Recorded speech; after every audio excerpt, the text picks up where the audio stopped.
Okay, thank you. So Professor and Rabbi Allan Nadler, who again is the reason we're here today, and we're grateful for the collection of Spinoza and for the support of Roger Krauss that has now found a welcome home in the UW library system. Allan received his PhD from Harvard University, working with Professor Isidore Tversky, and while also serving as the rabbi at Congregation Shara Shamayim in Montreal. He was subsequently the director of research at the YIVO, the Yiddish Institute for Research, in New York, and has also served as visiting professor at many locations, and just in a New York-centric model, I'll mention NYU and Cornell. Most recently, he was the Wallerstein Professor of Jewish Studies at Drew University until his recent retirement, and his book, The Faith of the Mitnagdim, Rabbinic Responses to Hasidic Rapture, continues to inflect conversations, and we look forward to his presentation today. Please join me in welcoming Professor and Rabbi Allan Nadler.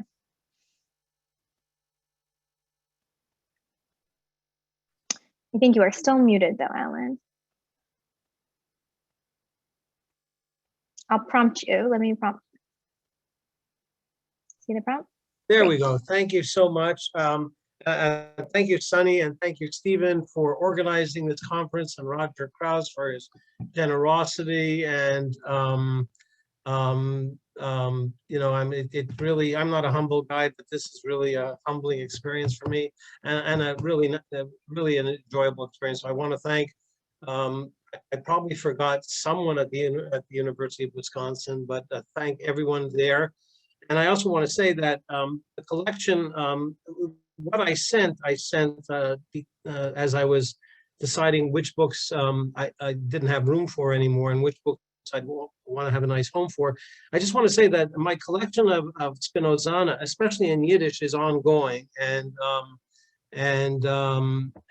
whatever I managed to collect, as well as my archival papers, you know, they are already in my will to be given to the University of Wisconsin. Whether it's the Memorial Library or the archives, if you want, you know, and I'm sure there'll be doubles. So the doubles Stephen can sell, like he sold my great-grandmother Samovar, and that's that. Okay, so thank you all so much, you folks at the University of Wisconsin, and I want to thank my colleagues. I'm really humbled. I mean, Zev Harvey was my first teacher of philosophy who introduced me to Maimonides, and from there, you know, I ended up as Sunny said in the introduction, studying with Isidore Tversky. And I'm going to start with Isidore Tversky, counterintuitively enough, who was a Maimonidean scholar, also a rabbi, a Hasidic rebbe, and a great scholar of Maimonides, but less of his philosophy. He wasn't really a philosopher, but an intellectual historian and an expert on the Mishnah Torah, the code of Maimonides. And Spinoza, and Tversky was not, strictly speaking, a philosopher. And he had no interest that I could ever identify in Spinoza, none whatsoever. However, in 1977, he had this very original and brilliant idea of inviting the great Yiddish poet and writer Chaim Grada to give seminars at the Harvard Center for Jewish Studies. Those seminars took place in a room on the top of Harvard's Widener Library, on the floor known as T, as top, and room G on T was the office which contained the personal library of Harry Wolfson, who was indeed a scholar of Spinoza. And it had thousands, I mean, it was a very, very long room that was lined with books from floor to ceiling, and thousands of books, including a distinct section where Wolfson's Spinozana were held in that room. And that's where the seminar with Chaim Grada took place. Grada, who was in many ways a Spinoza-like figure, in that he was a great rabbi. Spinoza was never a rabbi, but a great rabbinical scholar, I should say, not a rabbi, but a great rabbinical scholar who left and became a secular Yiddish poet, and then after the war, a Yiddish chronicler in prose of the life and culture of the religious sector, especially the yeshiva world of East European Jewry before the Churban, before the Holocaust. So Grada was invited to speak about things like the Baal Shem Tov, the Vilna Gaon. These were things of profound interest to me, the Misnagdim, Hasidim and Misnagdim. And he gave these seminars, which were really wonderful.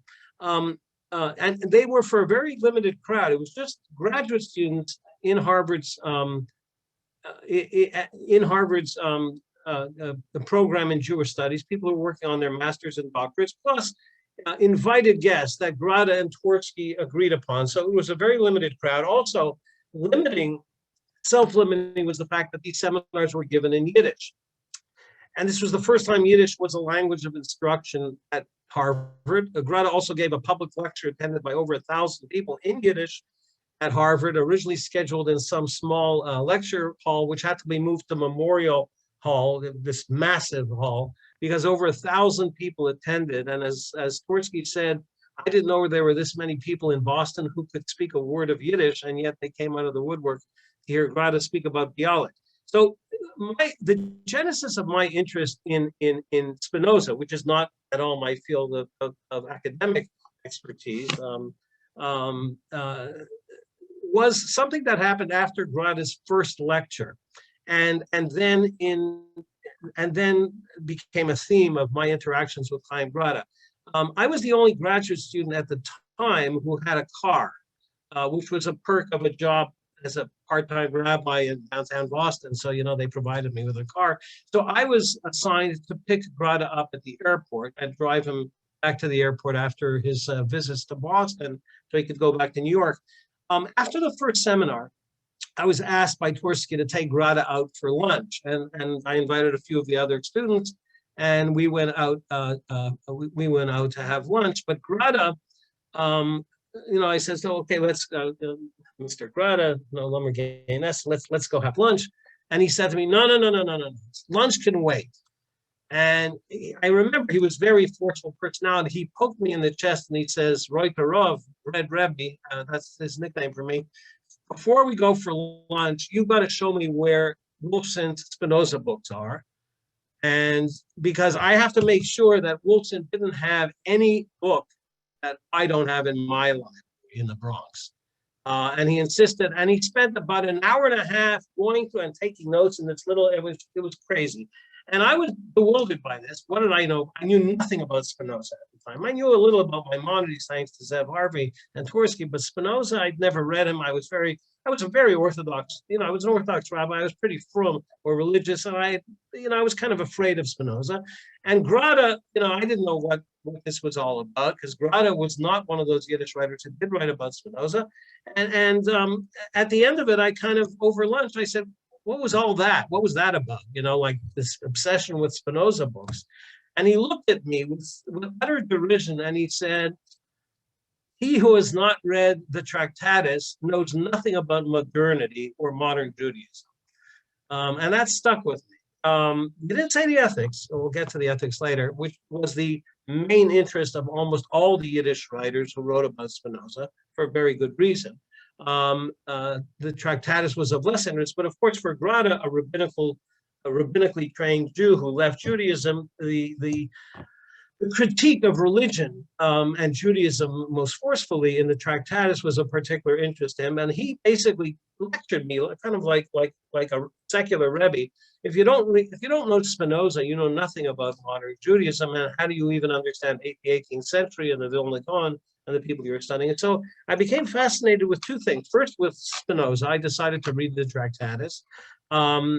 And that was the beginning of my downfall as a rabbi. But more importantly, I became really interested in this business of a Yiddish writer being so obsessed with Spinoza. And then that's how I started. And that was in 1977. And it became an obsession of mine. And I started collecting Spinozana, including the books that are now at the University of Wisconsin. So that's the background to my initial interest in Spinoza in the Yiddish world.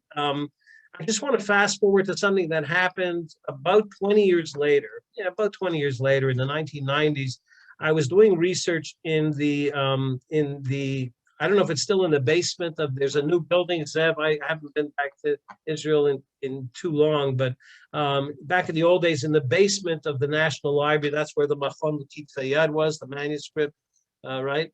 And I bumped into my dear friend and the great Yiddish scholar, Ruth Weiss. And oh, she said, I have something for you, Allan. And she handed me a letter that Grada wrote to Melech Ravitch, one of the great Yiddish Spinozas, whose name came up, that Annette raised his name.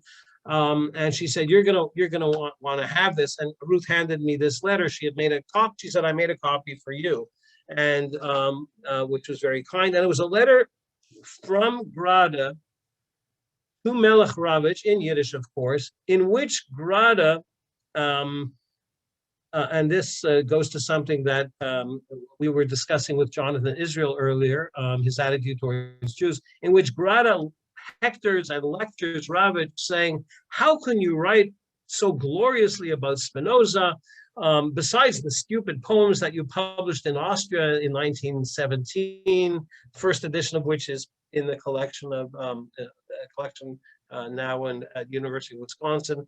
But this stupid essay that you most recently wrote, and Grada was really tough. I mean, he was he was trained in the Musser yeshivas, and he didn't mince words. And he basically said, Ravitch, you're a smart man, you're a great poet, but you're an idiot, because what kind of a Jew are you? How can you laud and praise Spinoza the way you do, given the fact that Spinoza, and I'm going to quote, weißt du nicht, dass Spinoza is der größte Antisemit in der Geschichte von der jüdischen Volk?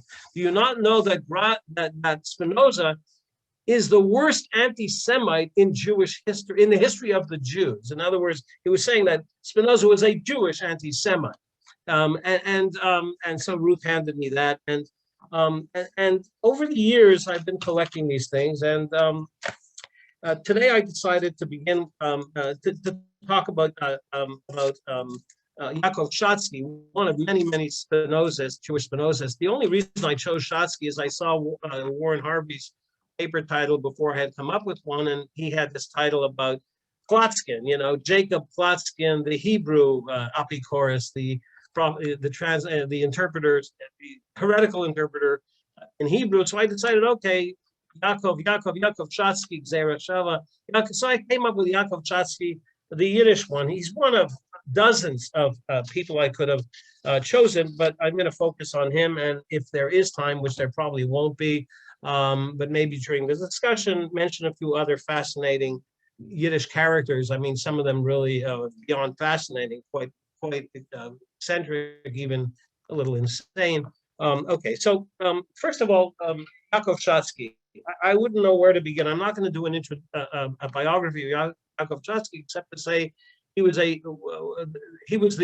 great Jewish historian who wrote a monumental 3-volume in his lifetime and a 4th volume posthumously, the authoritative 4-volume history of the Jews of Warsaw, which deals with Warsaw Jewry from its inception on every imaginable level. He was professionally, he was the librarian of the New York Psychiatric Institute, so he had a particular interest in psychiatry and Judaism and psychology. He was one of those Yiddishists who was fascinated with Freud. As a sideline, he dealt with Spinoza, and he published 2 important books in Yiddish. One is a biography of Spinoza, Shpinoza und sein Sviva. And I realized when after I had chosen Shatsky as my topic, that of the 2 books, the second book is called Der Spinoza Book, the Spinoza book, which I will describe. I will spend much of my time describing and talking about its significance. But I realized after I had chosen Shatsky that I used to have 2 copies of Shatsky's biography, Yiddish biography of Spinoza, Shpinoza und sein Sviva. I gave one to Stephen Nadler when we first met in my office at YIVO. I don't know if you remember this, Stephen, but and then the other one went to the University of Wisconsin. And so how am I supposed to prepare my talk if I don't have either of my 2 copies of Shatsky's Spinoza biography, both of which are now in Wisconsin, and I'm very happy about that. So I'll focus on the Spinoza book because I had 3 copies of that one. Okay, so in 1932, a 240-page volume of Yiddish essays, studies, and translations of Spinoza's Latin writings, most significantly a full Yiddish translation of the treatise on the emendation of the intellect, or the improvement of the intellect. The first Yiddish translation appeared as an appendix to this volume in Yiddish, was published in New York City, and this was 1932, so it was commemoration of the 300th anniversary of Spinoza's birth. The book's full title is called Spinoza Book, was Spinoza Buch zum 300. Geburtenjahr von Benedictus Spinoza, Zichrono Livracha, 1632 to 1932. So on the occasion of the 300th birthday of Spinoza of blessed memory. Shatsky was the editor. At the time, Shatsky was the chairman of something called the Spinoza Institute in America, Yiddischer Abteil, the Yiddish division of the Spinoza Institute of America, not of the Societas Spinozanas, which also had a Yiddish division. And I was alluding to all this in reacting to Daniel Schwartz's talk when we were talking about Shikmoni. I mean, there were 5 Yiddish Spinoza organizations operating in New York City simultaneously at the same time. I have papers and documents from all 5 of them. I think of the 5, only one really existed. The others were just these, fantasies. And that was the one that was directed by Shatsky. It was called the Spinoza Institute of America, Yiddish Division, and that's the publisher of the book. The book has very important essays about Spinoza's philosophy, analytical studies, Chaim Zhitkowski's work, Spinoza und Criticism, Spinoza and Criticism, Yochanan Porsky's very serious study called Spinoza und Leibniz, and Shatsky's Spinoza's Sozialpolitische Philosophie, Spinoza's social political philosophy. What is most significant about the book, however, is really the beginning and the end of the book. In the beginning of the book, Shatsky explains why he is interested in Spinoza, or he describes the nature of interest in Spinoza and the work he is doing aside from his biography, which had been published in 1927, another auspicious year, the Yortzeit of Spinoza, 250th Yortzeit, and 350th Yortzeit, sorry. And here, Shatsky says, why am I publishing about Spinoza? And he answers as follows, first in Yiddish, mir halten von Hegels Wort, es ist voran nur ein Philosophie und das ist Spinoza's. We at the Spinoza Institute of America Yiddish Division hold that there's only one philosophy, as Hegel put it, and that's Spinoza's philosophy. He then goes on to describe the work, the actual work, and it really existed, of the Yiddish Abteil of the Spinoza Institute, whose purpose was to spread far and wide the teachings of the one and only philosopher, the great Jew Baruch Spinoza. And he describes very enthusiastically, there's an evangelical quality to Shatsky's work on Spinoza. The closest to an evangelical work on Spinoza that I have seen has just appeared. It's called Think Least of Death, Spinoza on How to Live and How to Die. And the last few pages, you'll forgive me, Stephen, sound almost evangelical. It's almost as if you're saying, yeah, this is the way to live your life. I could be wrong, but it sounds like an endorsement and not just a superbly clear description of Spinoza's ideas about how to be a free man and live the ideal life. And then he goes on. So Shatsky was not just a scholar of Spinoza, he was an enthusiast, an evangelist. He writes as follows.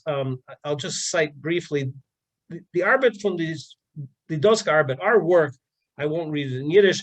The Spinoza courses, the Spinoza book, these are not the products of dry academic work, or I can't translate Kabinett Gribblereien into English, Gribbler, and like petty examinations of files and archives. This is not just dry academic stuff for me. It's much more. Nor Apollo Yosef and aktiver Arbeit auf der New York Yiddischer Gast. No, but it is the product of active work in the New York streets, the New York Jewish streets. Sounds almost like a political, like a campaign that he's running. Was wird angeführt schon 6 Jahre, which I've been running for 6 years.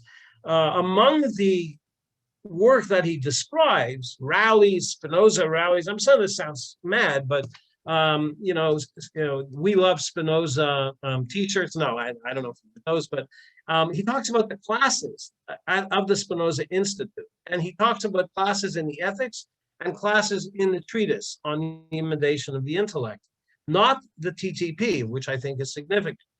The primary interest was in the ethics, and I think that's very significant.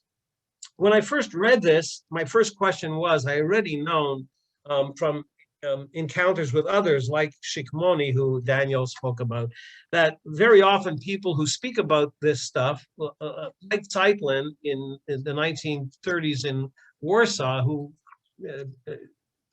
seemed to have imagined that he was running a neo-Hasidic group, that he called Yavne, which had membership rules and this and that. But it turns out it didn't really exist. It was Shatsky and a few friends in his living room, maybe talking about the Baal Shem Tov, and Shatsky, sorry, Zeitlin. And so my first skepticism was, is this something real? Or was Shatsky just, imagining, dreaming about Spinoza activism in the New York Jewish streets of the Lower East Side and forces, all these forces.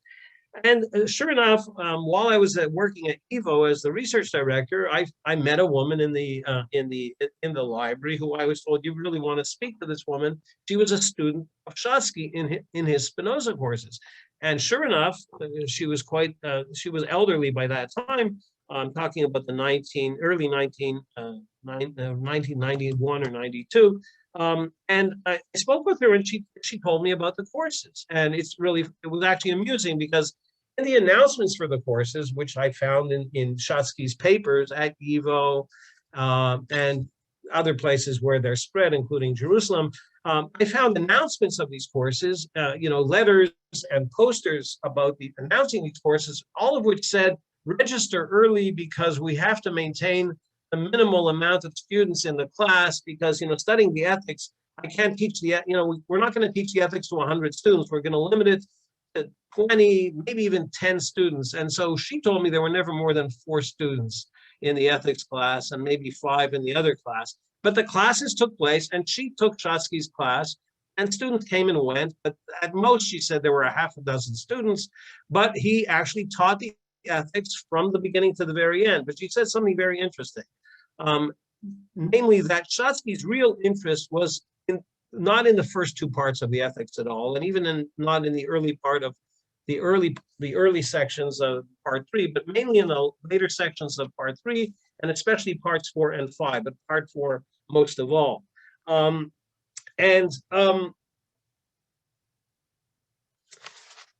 more thing that he declares in the Spinoza book in the introduction, the beginning, and then I'll turn in the time remaining to the bibliography at the end.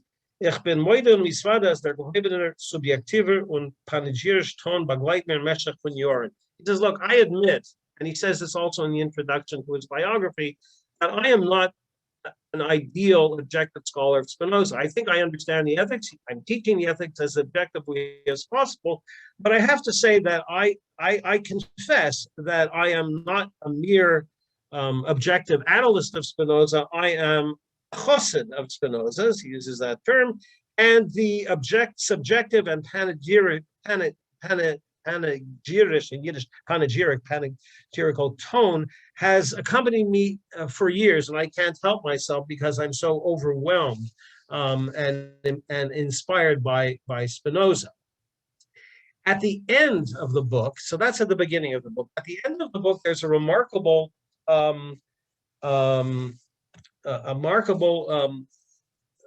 bibliography of books in Yiddish, or articles and books in Yiddish and translations in Yiddish of Spinoza. And the numbers are quite astonishing. I'm just going to, if I remember correctly, there are 127. This was in 1932. So by 1932, the biographer, the bibliographer of Spinoza, managed to collect 117 entries about Spinoza, and they in Yiddish, exclusively in Yiddish. And I have to say that it was after 1932 that most of the material that I've looked at, plays, the articles, the essays, the serious works on Spinoza's philosophy in Yiddish, that's where the lion's share is in the later years. So it's already back then, there was an incredibly impressive number and range of Yiddish studies of Spinoza.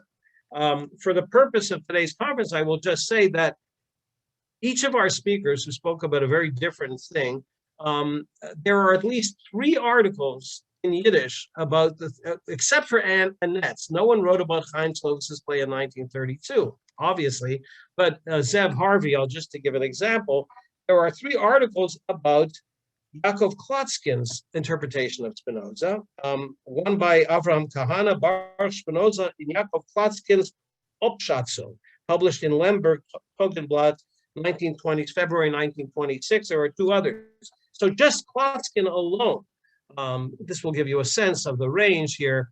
There are 3 articles. There's articles about Spinoza and Marxism, Spinoza and socialism, Spinoza and Maimonides, which has come up, and is something of particular interest to Zev Harvey and Stephen Nadler.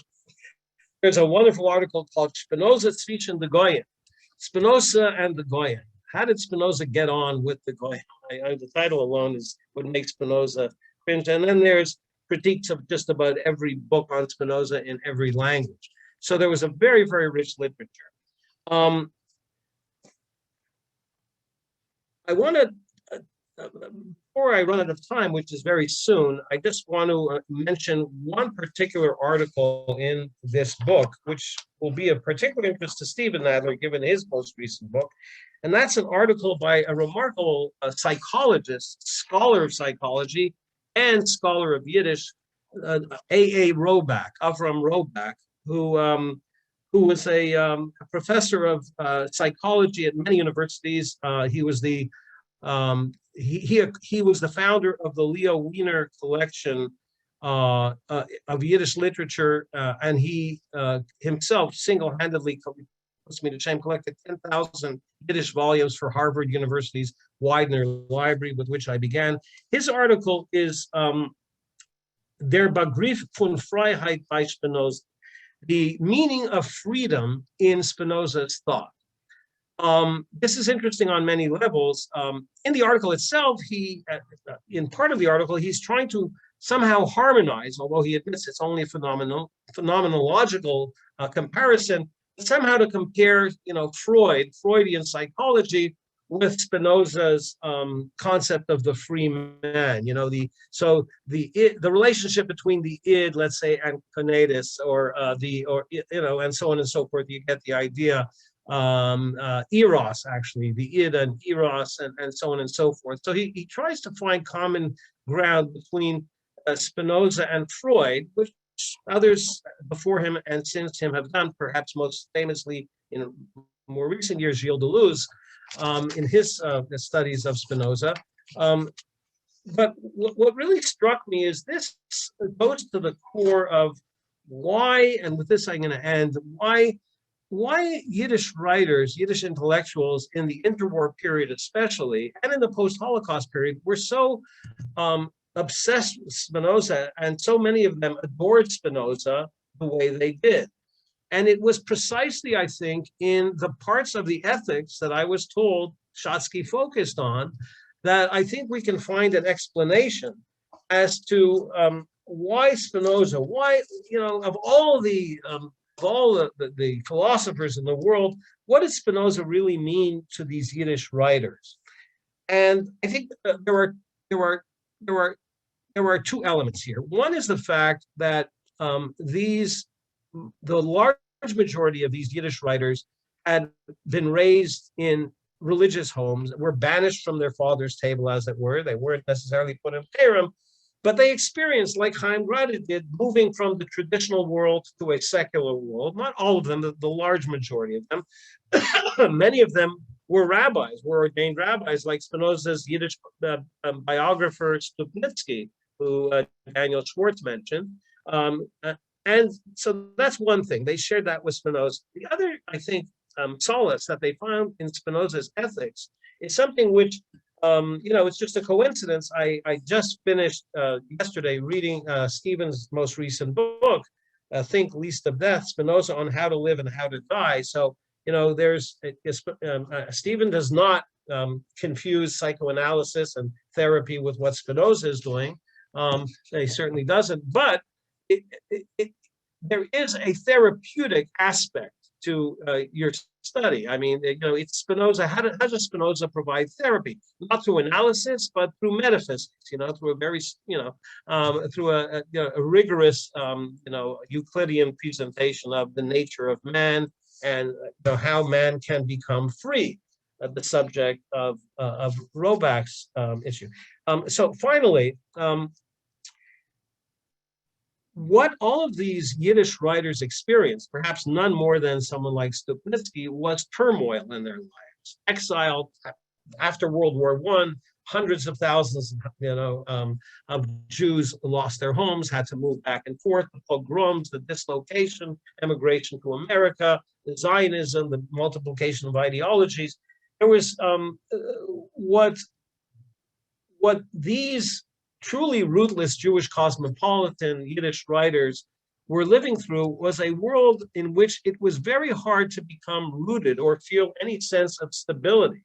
And they had to overcome external enemies. And so what Spinoza provided to them, and what, I'm going to end by citing something in Stephen's book. What they found in Spinoza was how to free themselves from both the external enemies, that were impinging on their ability to be free men, to find some kind of internal peace and freedom and stability in their lives. I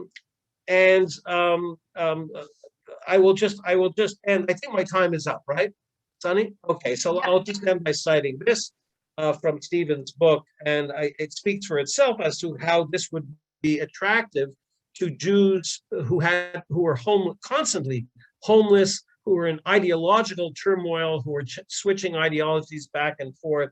Again, Stupnitsky is the most extreme example.